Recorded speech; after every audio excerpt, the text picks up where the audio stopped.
What's up, everybody? We are back. John Delarose here, delarose.com. That's DELARROZ.com. Head over there, sign up for my newsletter. You can get a free novel, a free novella, and a free graphic novel, all three, which is interesting as we get into this discussion today. It's a good transition point because we are talking about S.E. Hinton yesterday, posted a commentary because somebody asked if she would have a graphic novel adaptation of her work, The Outsiders, which is one of the one of the most popular books in history. Maybe we'll do a review of the book on the channel at some point. I don't know. But they said, please consider writing a graphic novel version of The Outsiders. My students love your novel. And I know I can engage more readers who are reluctant and striving with the graphic novel version. Thank you for this beautiful work. S.E. Hinton says, no, The Outsiders is the first book many people read in their life, and it shows they can read a book, not that they can turn the pages on a graphic novel. And what happened was she triggered the heck out of every comic person in the entire world. You see just comment after comment. Is this getting ratioed? How can you tell if it got ratioed or not? I think you got to go to the timeline. So let's see. Gosh, do we have to go back because she had so many comments. Let's see. Gosh, it's too long. I can't be bullied, and I've proven that. Yeah, this is pretty nice. Yeah, people were trying to bully about this. Totally changed my opinion on graphic novels today, and should have said many teachers told me that's the first book some of their students had completed. So, did she? Oh, she did. So I should have said teachers tell me that's their first. Oh, well, I don't know. I think that was a sarcastic comment, but I don't know. There's too many freaking comments. Never heard of Ben Templesmith. Never heard of this person to the outside. Ben Templesmith is an indie comic writer here. Never heard of this person right now. I see a lot of fuss over an ignorant take over the entire medium. Imagine if we assumed all novels were Danielle Steele romances, or all movies were Disney musicals. The perception problem of comics remains. Maybe, but the comics, and what I'm going to get to in just a second here, I really wanted to see if she got ratioed because I think she did. Everybody in the comic industry got super triggered about it because S.E. Hinton basically said that a graphic novel is going to diminish the work of the novel, that it's not going to be as deep. And I'm sorry I meandered there for about a minute in this video because I know your time is precious. But that's true. In every case, a novel is going to be a deeper literary work than a graphic novel. You cannot get around that. You cannot get around the fact that prose writing actually is about describing imaginative works, that it's about letting the imagination run, that it's about really getting in depth into internal thought processes and things like that. And no matter what the book, you're always going to have that. And, before people jump into comics, because you're going to, when you're talking about amateur level work on both the novel and comic side, we're ignoring that because I don't really care about some amateur level stuff. We're not discussing amateur stuff. We're talking on the professional level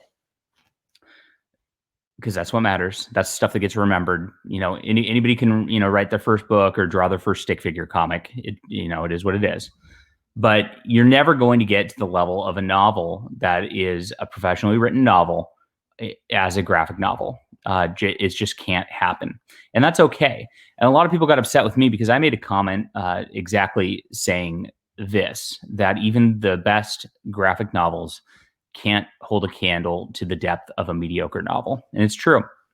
As a person who writes both, I understand the depth that comes with novels. I understand how far into character, into setting, into descriptions you can go, and actually the amount of, I guess, painstaking work it takes to do that.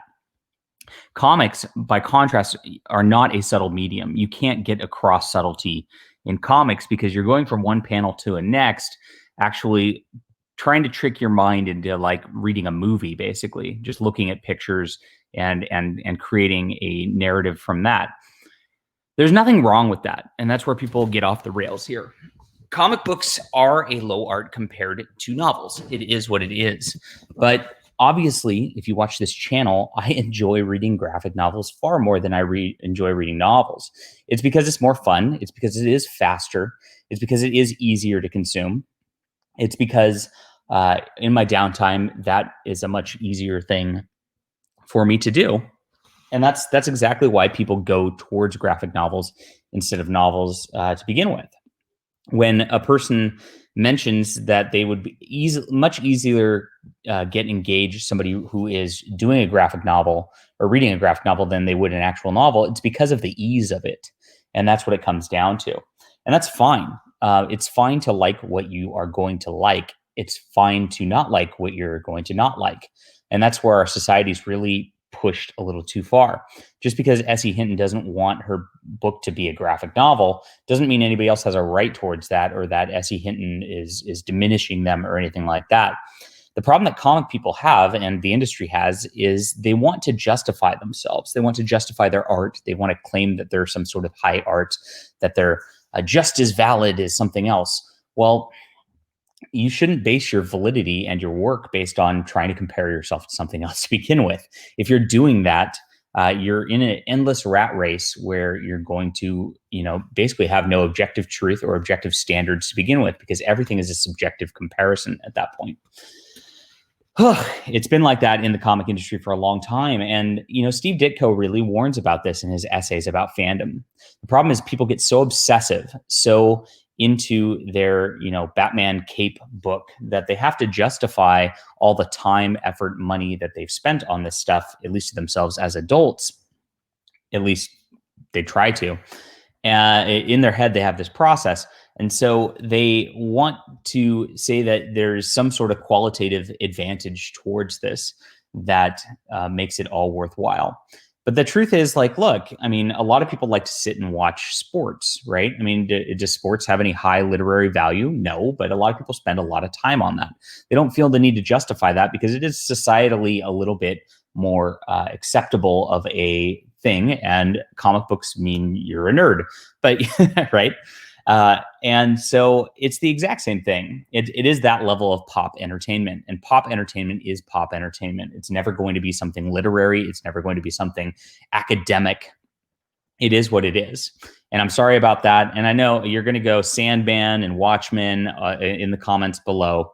But again, I think Sandman is actually a great comparison point, because if you read Sandman, he does retell a lot of mythological stories within comics, and that's kind of Neil Gaiman's shtick. Is he researches these mythological stories that a lot of people don't know, and retells them in it with a modern twist, and that's why it works very well, because these stories from mythology are long lasting, and so it makes his writing look a little more competent than it actually is.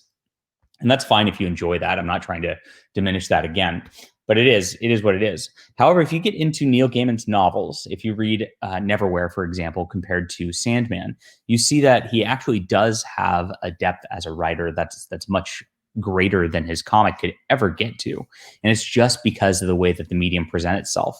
It's like TV. TV can never have the depth of a comic even. You see this with anime adaptations of manga, right? The manga has a lot more depth to it. The anime then has a less depth to it. It doesn't mean that the anime is bad. It doesn't mean anything like that. Obviously, I watch a lot of anime also. But there is a less literary quality to it. It just is what it is. And then you get to the Netflix adaptation, and that makes the next degree of an issue. So there's nothing wrong with this. And that's where the people are going off the rails on S.E. Hinton. If she wants her book to be a book and she doesn't want it to be dumbed down into a graphic novel, and it would be dumbed down. There's no getting around that. That is her prerogative, and it's her right, and she's allowed not to enjoy the comic medium or not to want her book to be a part of the comic medium, and that should be okay.